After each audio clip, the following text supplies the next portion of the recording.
No outono de 1833 recibimos da nova da morte do infausto rei Fernando. O seu legado foi a covardía aliñada coa crueldade. Home desapiado, desleal e mentirán, será sempre coñecido polo seu desprezo aos dereitos dos demais.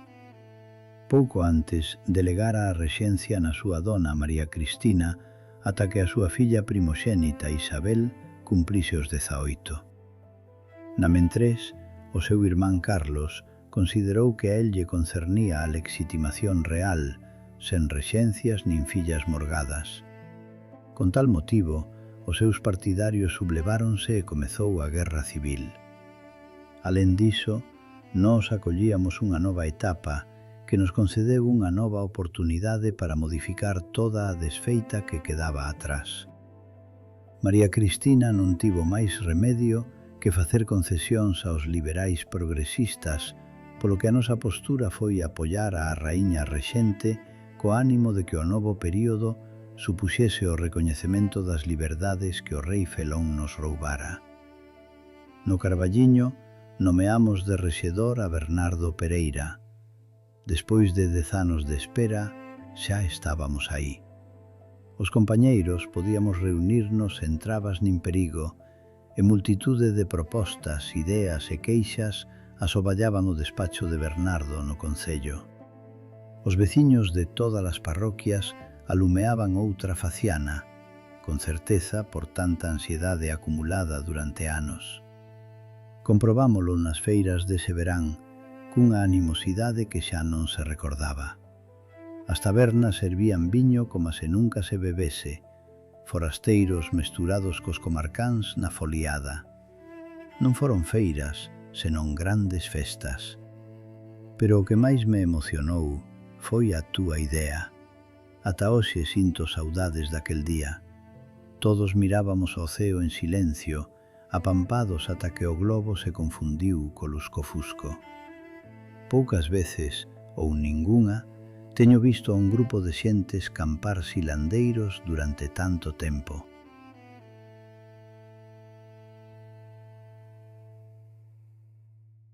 A reorganización da milicia antollábase moi urxente, xa que o carlismo estaba a espallarse por todo o norte, e iso creou serios problemas no goberno cristino. O sucedido en Portugal non axudaba. Os liberais dese país fracasaron, e o rei Miguel coligouse co seu tío Carlos para recoñecerlle os dereitos de sucesión en España. Esa coalición facilitaba as manobras dos exércitos insurxentes asentados no país veciño. Por outro lado, moitos cregos e fidalgos uníronse ao carlismo e reforzaron as antigas gabelas de voluntarios realistas. Nese contexto, os arredores do Carballiño comezaron a ser ameazados por varias bandadas de facciosos. Os seus golpes eran repentinos, con emboscadas nocturnas, sabotaxes ou mesmo requerimentos xudiciais para aprovisionarse de armas. A pobreza herdada dos anos anteriores favoreceu ese bandoleirismo violento do que se estaban a nutrir cada vez con máis recrutas. Neses meses de incerteza, no Carballiño estábamos moi desprotexidos e ameazados. Cando logramos situar a Bernardo Pereira como secretario da Deputación e encargado de supervisar os expedientes das desamortizacións, organizamos unha xunta revolucionaria legal. Eu asumín o cargo de rexedor na alcaldía e a comandancia da milicia, pero cando aínda non tivera case tempo de exercer os meus cargos, sucedeu o inesperado naquela infausta xornada das nosas vidas. Nesa guisa, só podo agradecer a quen sexa por non estares nin ti nin os rapaces esa mañá na casa, de vos quedares eses días en Santiago co voso curmán Bernardo Taboada logo da súa boda. Non quero imaginar o que acontecería de estares presentes aquel día.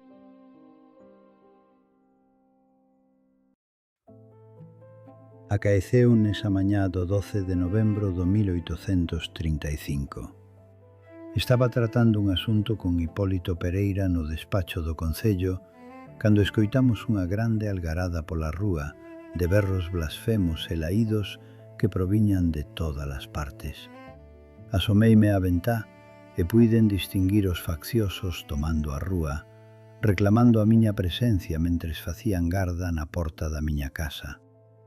Meu irmán Ramón debeuse decatar con tempo do asalto e conseguiu liscar a xiña da botica.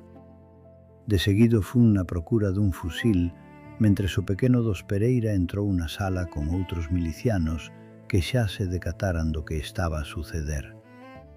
Advertiume de que a cousa non pintaba nada ben, pois alo menos 8 dúcias de carlistas estaban asaltando e desvalixando todo o comercio das tendas que atopaban, cada rato no seu buraco, maltratando e malferindo a todos os veciños que opoñían algo de resistencia. Era certo, os facciosos embocaron no noso carballiño sen que ninguén se apercibise. Tan só Xosé Pereira, Salvador Listanco e Andrés Pazo sostiñan un rifle. Lamentos adoecidos resoaban ao lonxe, moi intensos, como se o eco os propagase ata bater canda nós. Todo o mundo esperaba a miña orde, e iso significaba actuar con dilixencia e celeridade. Eu ben sabía que era o momento dun líder, do guía que está na obriga de tomar unha decisión instantánea. Mateo Guillade, brigadier faccioso do sur, ese levado do Demo, comezou a berrar o meu nome exixíndome que comparecese de contado. Tiña agarrada a irmá de Benito Obenza, ameazando cos seus bandidos a saber o que. Non había opción, así que non dubidei en saír malia tentativa de Xosé Pereira de evitalo. Erguín o peito todo o que puiden para me presentar perante daquela tropa. Só recordo uns disparos cruzados e que me levaron arrastrado e sentaron termado nunha cadeira onde recibín unhas bateduras e lapotes dos lacaios do Villade. Estaban bébedos e 2 deles entraron na rebotica na busca dos caudais do Concello. Eles ben sabían que eu era o depositario deses caudais. Coido que o Villade esperaba de min que suplicase algo de compaixón, humillarme todo o posible. Mas ao non ser así, o malnacido optou polo tormento. Eu miráballe fixamente esa cara de can mentre xogaba co coitelo. Durante un anaco fiquei así, ata que o dexenerado encomezou a rebanarme o primeiro dedo, lentamente, dirixíndome olladas perversas, exultante co corte do gume nas carnes que me estaba a cernar. Recordo que berrei, e tanto debín aturrar que os compañeiros xa me deran por morto.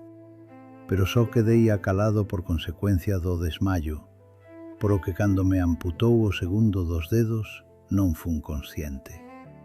O meu sangue alí o deixei para non me esquecer nunca desa mañá. Sei que sangrei como a un carneiro.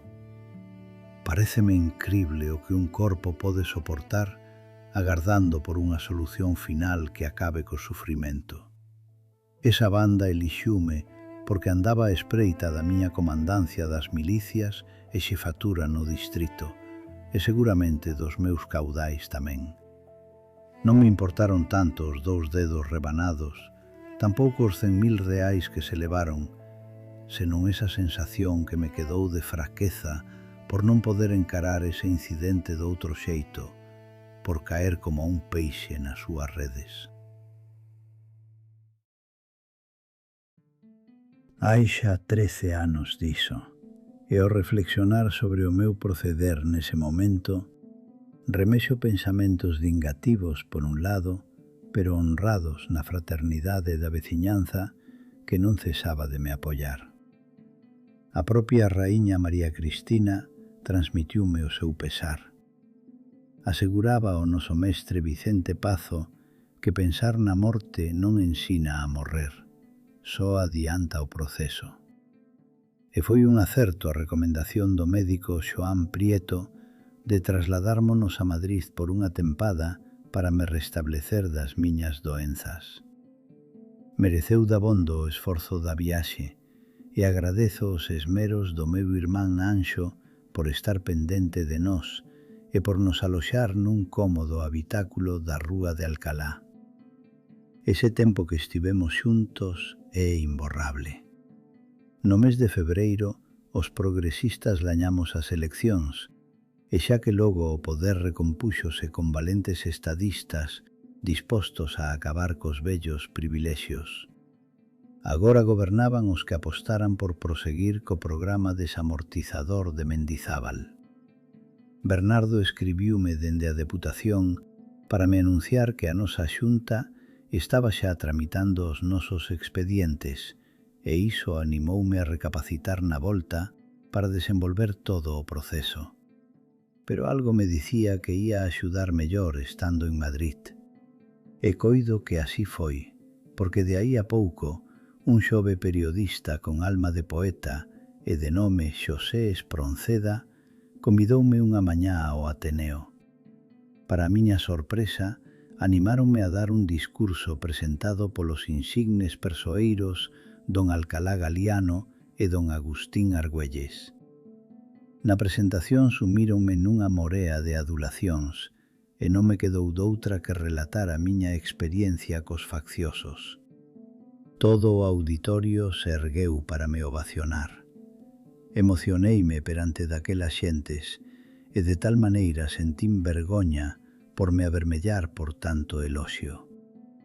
Pero o importante de todo foi que, grazas a que coñecín a esa xente, conseguimos acelerar os expedientes de desamortización dos nosos terreos.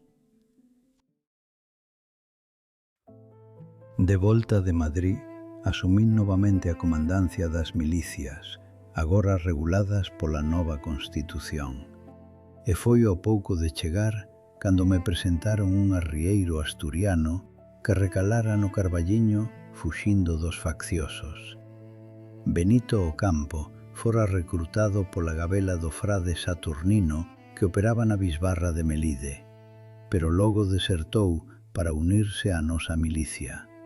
El foi quen nos detallou o xeito de operar desas cuadrillas, os seus movementos, os métodos que empregaban para comunicarse entre as distintas faccións.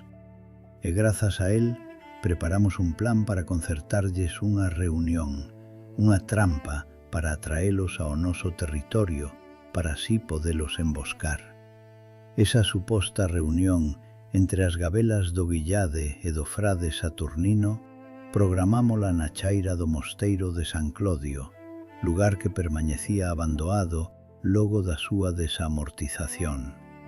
O propio Benito Ocampo, na compaña de Salvador Listanco, entregaron en Betanzos unha misiva ao intermediario encargado de distribuir as mensaxes. A carta levaba un selo falsificado de Mateo Guillade, onde se remitía a necesidade de programar esa reunión, así como a rota que deberían coller para mellor seguridade. Na mesma indicábase que utilizasen o paso do Castro Cavadoso para chegar ata o mosteiro. Para enganar o Guillade, sobornamos ao Sancristán de Castrelo, que así mesmo era o encargado de transmitir as mensaxes entre Betanzos e as gabelas do sur de Galicia. Nesa misiva, a cuadrilla do Guillade debía presentarse en San Clodio o día acordado para recibir un porte de armamento que supostamente lle ia entregar en man o frade Saturnino. A estrategia deste plan consistía en citar as dúas gabelas en 2 días diferentes. Así, a do frade Saturnino estaba convocada un día antes para así nós podelos emboscar no Castro Cavadoso e poder ter tempo na seguinte xornada para atacar ao Guillade sen necesidade de partir en 2 a nosa milicia. Cada un dos plans contiña a mesma estrategia, encarreiralos por un foxo de fogo cruzado onde non tivesen escapatoria. Se a estrategia tiña éxito, mataríamos 2 paxaros dun tiro. Por unha banda cumpriríamos a nosa vinganza e pola outra eliminaríamos as 2 gabelas que nese momento máis dano estaban a facer en toda Galicia.